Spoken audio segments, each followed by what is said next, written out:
రాష్ట్రంలో physical crime తగ్గినా cyber crime narcotic కేసులు మాత్రం పెరుగుతున్నాయి. వీటిని అరికట్టేందుకు పోలీస్ శాఖ ఫోకస్ చేసింది. అత్యాధునిక టెక్నాలజీతో ఆయా నేరాలను అరికట్టవచ్చని పోలీసు ఉన్నతాధికారులు ప్రభుత్వానికి రిపోర్ట్ ఇచ్చారు. దీంతో తొలిసారిగా బడ్జెట్లో సైబర్ క్రైమ్ యాంటీ నార్కోటిక్ బ్యూరోకు ప్రత్యేక నిధులు కేటాయించింది రేవంత్ సర్కార్. గత ప్రభుత్వం కంటే అధికంగా నిధులు కేటాయించడంతో నేరాలను మరింతగా కట్టడి చేయవచ్చని అంటున్నారు పోలీసు ఉన్నతాధికారులు.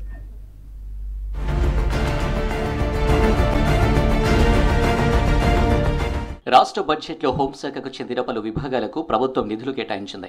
అయితే గతంలో ఎప్పుడు లేని విధంగా ఈసారి cyber crime, anti narcotic bureau విభాగాలకు భారీగా నిధులు పెంచారు. సైబర్ నేరాలు, డ్రగ్స్, మత్తు పదార్థాలను అరికట్టడానికి ఫోకస్ చేసిన పోలీసులకు మద్దతుగా ప్రభుత్వం నిధులు కేటాయించింది.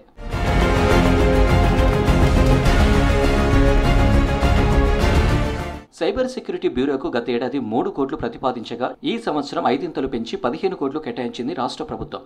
యాంటీ నార్కోటిక్ బ్యూరోకు గత ఏడాది 8 కోట్లు కేటాయించగా ఈసారి 20 కోట్ల రూపాయలు కేటాయించారు.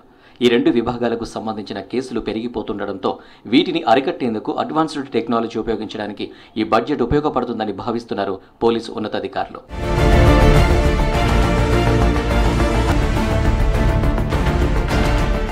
రాష్ట్రంలో డ్రగ్స్ మాటే వినిపించకూడదని సీఎం రేవంత్ రెడ్డి పోలీసు అధికారులకు స్పష్టం చేశారు.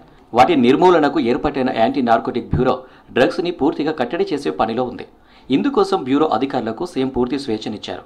నార్కోటిక్ బ్యూరో అధికారులతో రివ్యూ నిర్వహించిన టైంలో డ్రగ్ టెస్ట్ కిట్స్తో పాటు టెక్నాలజీ పెంచాల్సిన అవసరాన్ని సీఎం దృష్టికి తీసుకువెళ్లారు. దీంతో ఈసారి బడ్జెట్లో యాంటీ నార్కోటిక్ బ్యూరోకు 20 కోట్ల రూపాయల నిధులను కేటాయించింది ప్రభుత్వం.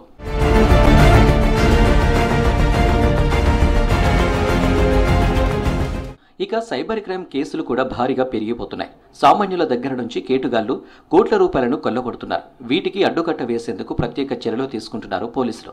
వివిధ సైబర్ క్రైమ్ నేరాల్లో కోల్పోయిన డబ్బులను తిరిగి పొందడంతో పాటు క్రిమినల్స్ని పట్టుకోవడానికి అడ్వాన్స్డ్ టెక్నాలజీ ఉపయోగించాలని భావిస్తున్నారు పోలీసులు. ఆయా టెక్నాలజీని కొనుగోలు చేయడానికి బడ్జెట్ కావాలంటూ ప్రభుత్వం దృష్టికి తీసుకువెళ్లడంతో 15 కోట్ల బడ్జెట్ను కేటాయించింది ప్రభుత్వం. సైబర్ క్రైమ్తో పాటు యాంటీ నార్కోటిక్ బ్యూరోకు ఇప్పటికే పలు వెహికల్స్ కేటాయించిన ప్రభుత్వం త్వరలో మరిన్ని కార్లను శాంక్షన్ చేస్తామని ప్రకటించింది.